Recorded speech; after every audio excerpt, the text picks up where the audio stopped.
தக்காளி விலை உயர்வை கட்டுப்படுத்த அரசு நடவடிக்கை எடுக்கும் என சட்டப்பேரவையில் அமைச்சர் செல்லூர் ராஜு உறுதியளித்துள்ளார். வரத்து குறைந்ததாலேயே தக்காளியின் விலை அதிகரித்து விட்டதாக அவர் கூறினார்.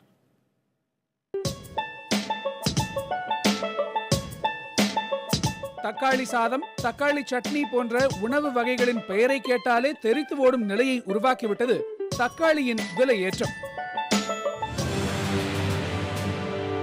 கடந்த வாரத்தின் தொடக்கத்தில் 50 ரூபாய்க்கு விற்பனையான 1 கிலோ தக்காளி இன்று 100 ரூபாயாக விற்கப்படுகிறது. வறட்சியால் தமிழகத்தில் தக்காளி விளையவில்லை என்று கூறும் விவசாயிகள் வெளி மாநிலங்களில் இருந்து குறைந்த அளவே தக்காளி வரத்து இருப்பதாகவும் கூறுகின்றனர். உதாரணத்திற்கு சென்னை கோயம்பேடு சந்தைக்கு நாளொன்றுக்கு 70 லோடு வரும் தக்காளி தற்போது 45 லோடு வருவதே அரிதாக இருப்பதாக கூறுகின்றனர். இந்த நிலையே அடுத்த 2 வாரங்களுக்கும் தொடரும் என்பதால் தங்கம் போலவே தக்காளியும் நாள்தோறும் விலை உயரும் என்றும் கருதப்படுகிறது.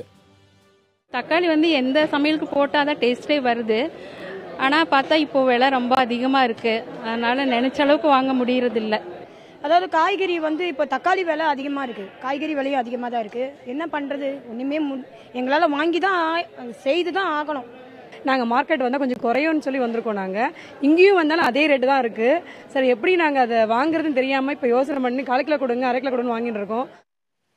தக்காளி, சின்ன வெங்காயம் போன்றவை கிலோ 100 ரூபாய்க்கு விற்கப்படுவதால் அவற்றை அரசின் கூட்டுறவு அங்காடியின் மூலமாக நியாய விலையில் விற்க அரசு முன்வருமா என்று சட்டப்பேரவையில் எதிர்க்கட்சித் தலைவர் மு க ஸ்டாலின் கேள்வி எழுப்பினார்.